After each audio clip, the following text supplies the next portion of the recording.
What is human? An ability to reason, to imagine, to love or grieve.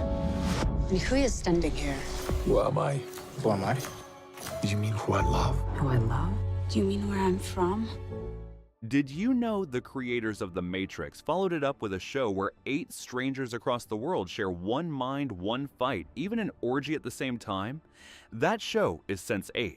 Netflix canceled it after just 23 episodes, even though 5 seasons were planned, and the crew was literally flying between continents to film in real cities.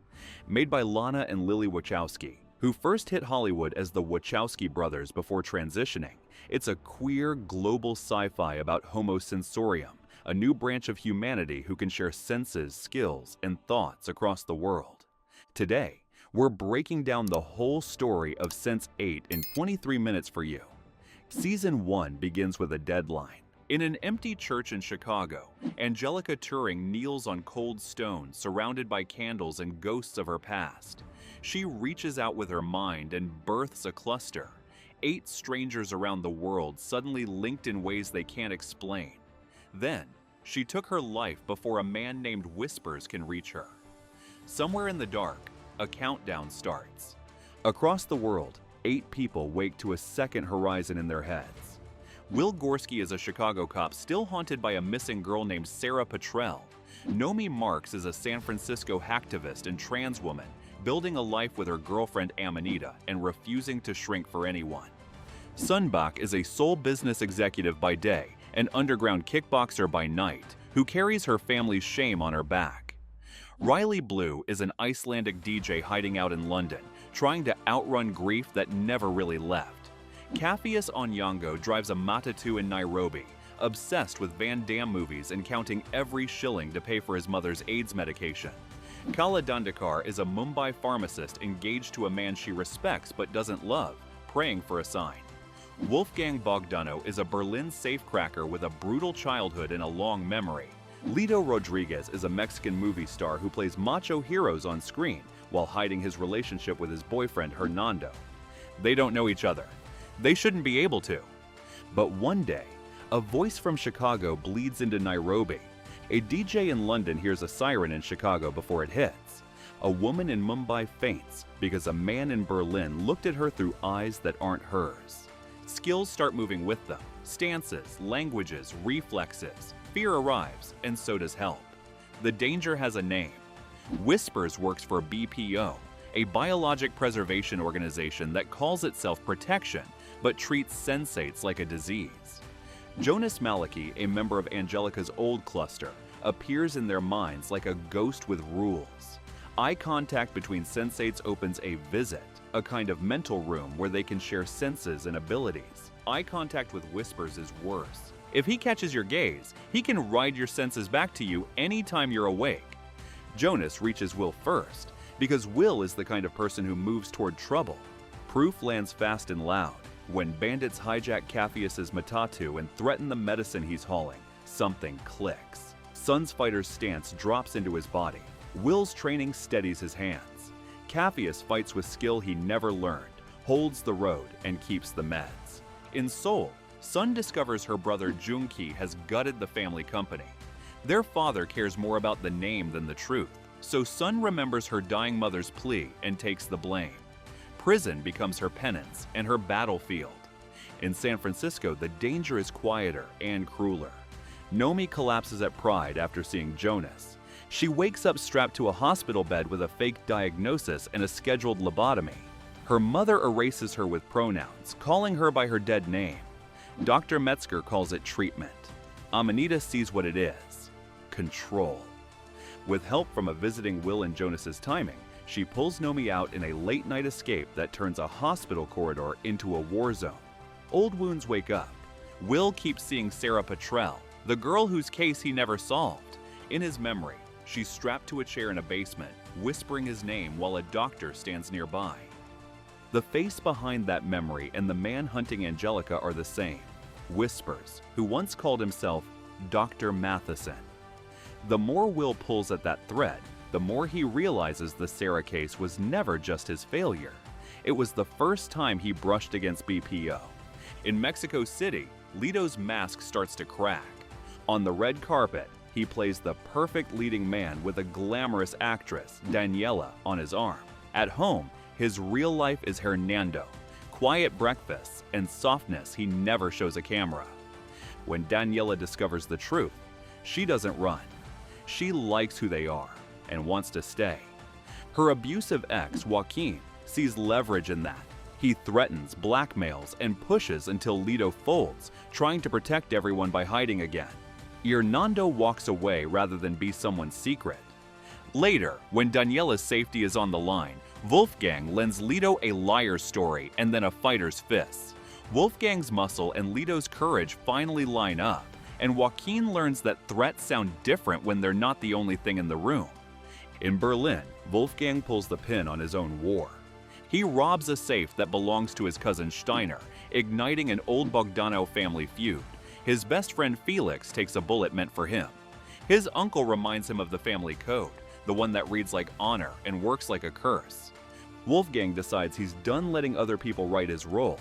Every job, every fight, every decision pushes him closer to a line he's not sure he wants to cross but knows he won't step away from. In Mumbai, Kala keeps praying while the wedding train keeps coming. Rajan is kind, successful, and surrounded by a family that treats faith like a costume they put on for votes and status. The engagement feels like a solution on paper, not in her chest. On the temple roof, she thinks of Ganesha, of obstacles and paths, and then a stranger appears in her mind's eye. Wolfgang, standing half naked in a Berlin pool, looks at her with the kind of honesty that doesn't need words. When she collapses at the altar, it isn't because she's fragile. It's because the truth refuses to be buried under golden flowers. The cluster learns joy the same way it learns fear, together. A simple moment explodes into something bigger than just one body. They share a scene that's sex and relief, and proof that borders are a rumor when it comes to what they are. They sing in different rooms and make one song. They fight in different cities and move as if they rehearsed for years. Sun earns respect in a prison yard with her fists and ends up in solitary for the same reason. Riley tries to vanish into London's noise, only to find out that a drug dealer named Nix wants the money she owes, and he doesn't care how bloody the reminder gets. Will's training drops into her bones at the right moment. She lives. The first kiss in this story doesn't ask permission from geography. Nomi follows the trail back to Metzger. She finds Niles Bolger, a man whose lobotomy turned him into a puppet, still being used as a test case. Jonas warns her to stay back. At that moment, Nomi sees Whisper's face reflected in the glass. The mask is gone.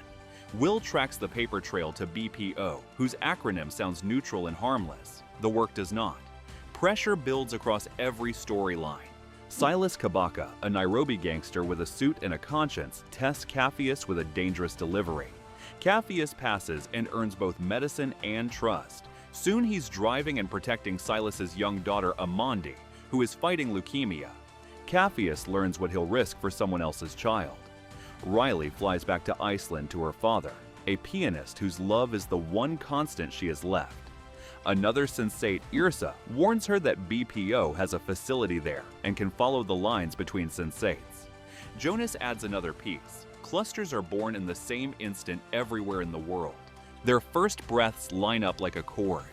At her father's concert, Riley remembers her own birth in a snowstorm, trapped in a car as her mother goes into labor, tragedy piling up in minutes. As she relives that, the others feel it too. 8 lives snap into the same memory and understand that their stories have been braided together from the start. Whispers wants a clean capture. Riley collapses in Iceland and wakes inside a white medical facility designed to erase people one test at a time. Will refuses to accept that ending. He flies to Iceland with a plan that fits into one sentence: get in, get her, get out. Nomi cracks the network. Sun breaks anything that won't open. Capheus drives like roads are allies. Wolfgang clears the hallways of anyone in the way. Lito distracts. Kayla steadies hands that should be shaking. Twice they almost lose.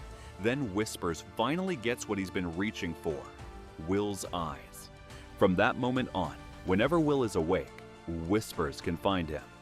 Jonas delivers the last shield they have left, drugs strong enough to drown consciousness. Will chooses sedation.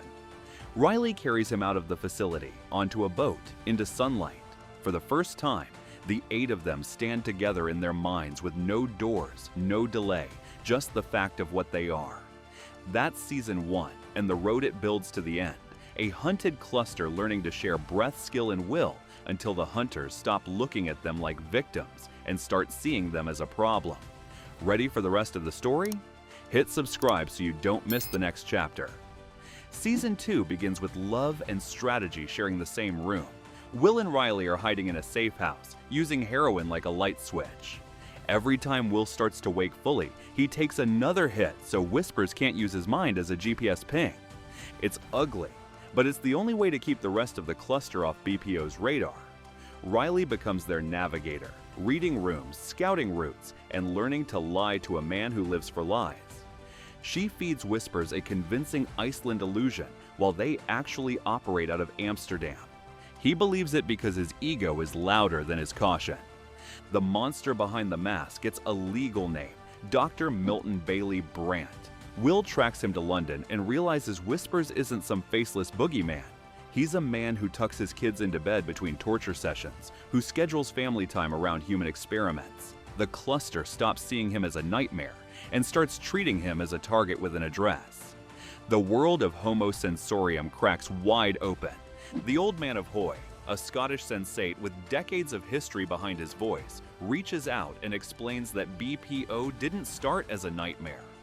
Ruth El Sadawi, a sapiens whose twin was Sense8, helped build it as a bridge between species. Fear, war, and people who loved control more than truth twisted that bridge into a cage.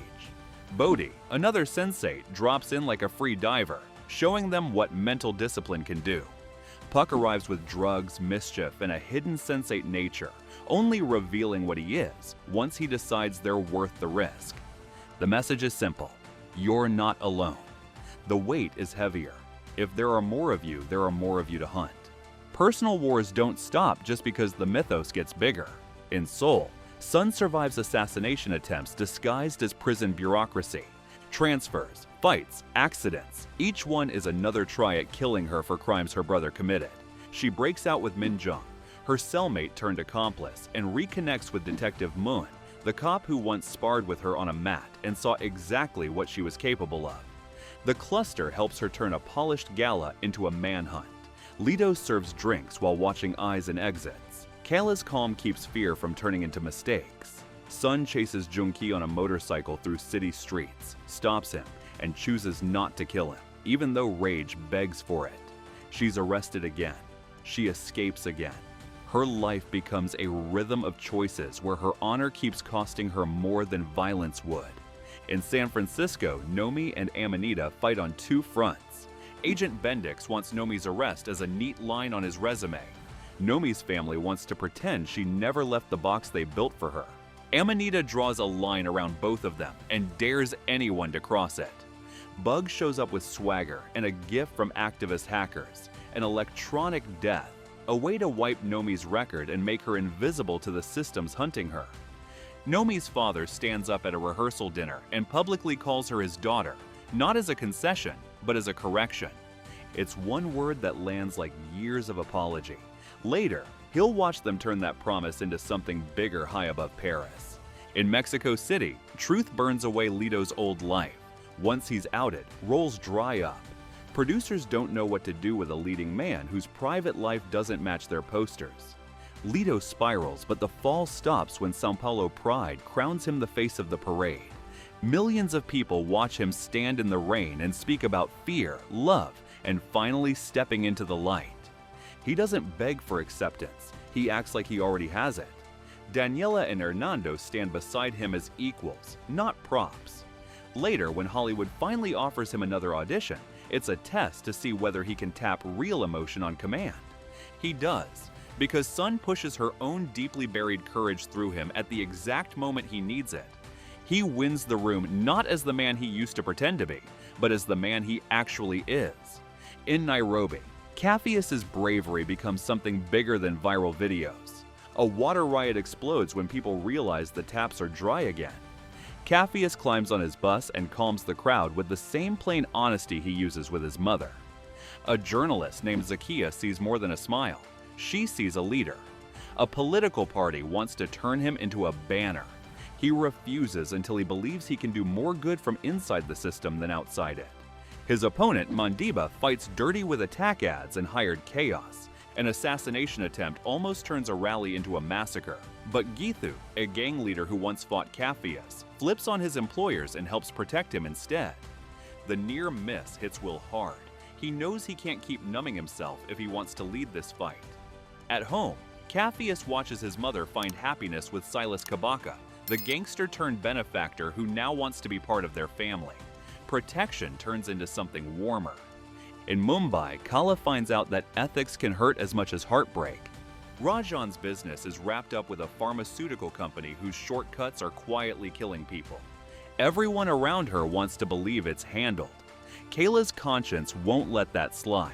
She mixes her own blockers to protect the cluster and prepares to tell Rajan the truth about the Sense8s, about the corruption, and about her heart. Her connection with Wolfgang shifts from longing to promise. They plan to meet in Paris, not in dreams but in real streets, with no more hiding. Berlin, meanwhile, turns into a different kind of trap. Sebastian Fuchs hands Felix a nightclub like a gift, but Wolfgang can smell the strings. Leela Fakini, a Sense8 hungry for power, walks in with a smile that's both invitation and warning. She pitches Berlin as a sanctuary for Sense8s, a city where their kind can stand openly without fear. It sounds like everything Wolfgang has ever wanted, but the more time he spends around her, the more he sees the price tag. Lila eavesdrops on clusters, sells information to the highest bidder, and treats loyalty like a temporary concept. Wolfgang plays along long enough to survive an ambush dinner, then rejects her offer. She retaliates with police, paperwork, and betrayal. One phone call later, men with guns bag Wolfgang's head and deliver him to BPO. Whispers finally has a direct line into the cluster's most dangerous fighter. Will answers by taking the war upstairs. A reformer inside BPO, Richard Kroom, lays out the history, how cooperation turned into control and research turned into torture. He offers blockers and information, proof that not everyone inside the system is rotten. Whispers kills him in front of another Sense8, Vermeer, because dead allies can't start movements. Will escapes a museum with a list of names and a new level of resolve. Through Riley's eyes, he sits at his dying father's bedside and says goodbye, fingers shaking, jaw set.